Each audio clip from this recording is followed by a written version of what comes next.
अब बात करते हैं उस सिंधु जल संधि की जिस पर पाकिस्तान ने हाय तौबा मचाया। आप याद करिए, एटम बम फोड़ने की धमकी देती और भारत की तरफ से पिछले साल आक्रामक तौर पर सिंधु जल संधि पर पाकिस्तानी प्रोपेगेंडे का जवाब दे दिया गया।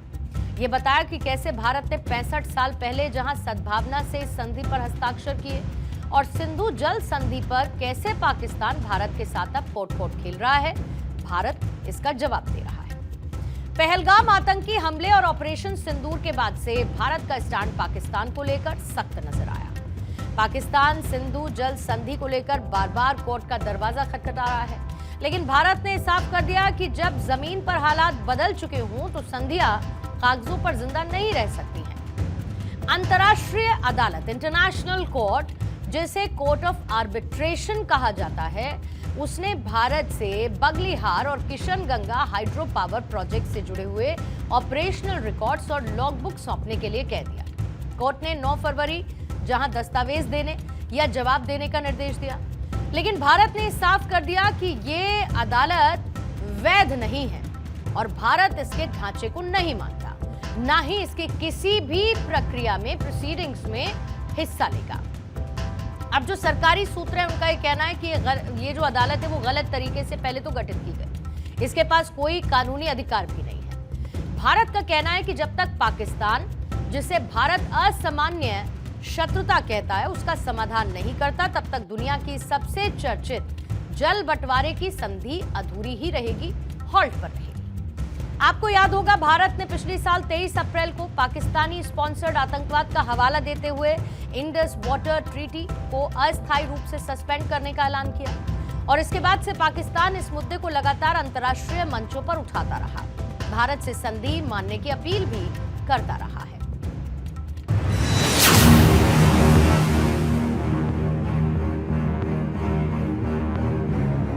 भारत ने तय कर लिया है, खून और पानी एक साथ नहीं बहेंगे।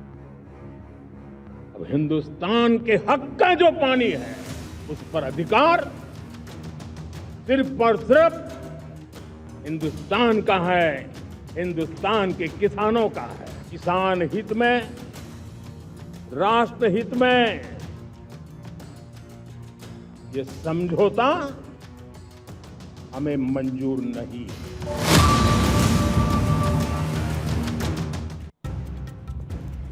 कोर्ट ऑफ आर्बिट्रेशन यानी कि सीओए क्या है? सिंधु जल संधि के तहत एक अंतर्राष्ट्रीय अदालत है। ये भारत पाकिस्तान के बीच वाटर ट्रीटी के कानूनी विवाद को सुलझाना इसका मकसद है, जिसकी बैठक नीदरलैंड के हेग में पीस पैलेस में होती है, जिसमें अंतर्राष्ट्रीय जजेस शामिल होते हैं। भारत ने अप्रैल 2025 में इंडस वाटर ट्रीटी को स्थगित कर दिया था, वो भी पाकिस्तान की हरकतों के चलते। यानी कि भारत पाकिस्तान के बीच ये मामला अब सिर्फ पानी के बंटवारे का नहीं है, बल्कि ये भारत पाकिस्तान के बीच भरोसे, सुरक्षा और कूटनीतिक रिश्तों की कसौटी बन चुका है, जिसे पाकिस्तान ने बार बार तोड़ा। और यह साफ है कि भारत ने इस बार कोर्ट से ज्यादा जमीनी हकीकत को, ग्राउंड रियलिटी को प्रायोरिटी दी है। भारत पाकिस्तान के बीच ये जो सिंधु जल समझौता है, ये 1960 से चला रहा है, लेकिन हिंदुस्तान ने सिंधु जल समझौता रद्द करने का फैसला लिया तो डंके की चोट पड़ लिया। वैसे ऑपरेशन सिंदूर के बाद पाकिस्तान 2 मार कभी नहीं भूलेगा। पहली चोट क्या है? पाकिस्तान के साथ सिंधु जल समझौता जो सस्पेंड किया गया, और भारत की जो दूसरी चोट रही वो सावलकोट हाइड्रो पावर प्रोजेक्ट को हरी झंडी, जो कि एक बहुत लंबे समय से पेंडिंग था, लेकिन भारत ने इसको अप्रूवल दे दिया। यानी पाकिस्तान को मैसेज क्रिस्टल क्लियर रहा। एक तरफ पाकिस्तान सिंधु जल संधि पर छाती पीटता रहा, वहीं भारत ने चिनाब नदी पर रैटल और सिलाल प्रोजेक्ट्स की रफ्तार को बढ़ा दिया। भारत ने पाकिस्तान से सिंधु जल संधि सस्पेंड करने के बाद इससे जुड़े हुए जल संसाधनों यानी कि वाटर रिसोर्सेज के पूरी तरीके से इस्तेमाल पर जोर दिया। सिंधु जल संधि को भारत की तरफ से निलंबित किए जाने के बाद मोदी सरकार ने जम्मू कश्मीर में जल संसाधनों के ज्यादा से ज्यादा इस्तेमाल पर काम को तेज कर दिया। अब पाकिस्तान की जो 80% की खेती है, उसका एग्रीकल्चर है, करीब 4 करोड़ एकड़ की जमीन, जो कि इसी पानी पर निर्भर है। यानी जो पानी सप्लाई होता है वो इसी सिंधु नदी से होता है, जो इंडस वाटर ट्रीटी के तहत आता था। अब क्योंकि इसको स्थगित कर दिया गया तो पानी की कमी हुई, एग्रीकल्चर खराब हुआ, लोगों में बेरोजगारी बढ़ी, गरीबी का संकट।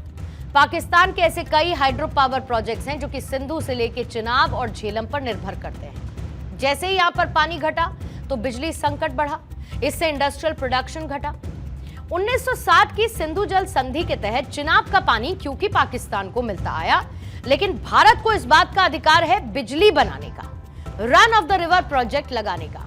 यानी भारत पानी रोक नहीं सकता, लेकिन पानी से बिजली बना सकता है, उसको डाइवर्ट करके। वैसे कोई नई बात नहीं है, क्योंकि पाकिस्तान का काम चीखना चिल्लाना है, अपने से ज्यादा दूसरों की चीजों पर अधिकार जमाना है, और वो ये आजादी से अब तक करता आया है, क्योंकि पाकिस्तान के डीएनए में मक्कारी भी है, गद्दारी भी है, और पाकिस्तान इसी के साथ चल रहा है। लेकिन भारत का स्टैंड साफ है और उसने कोर्ट को अवैध करार दे दिया है।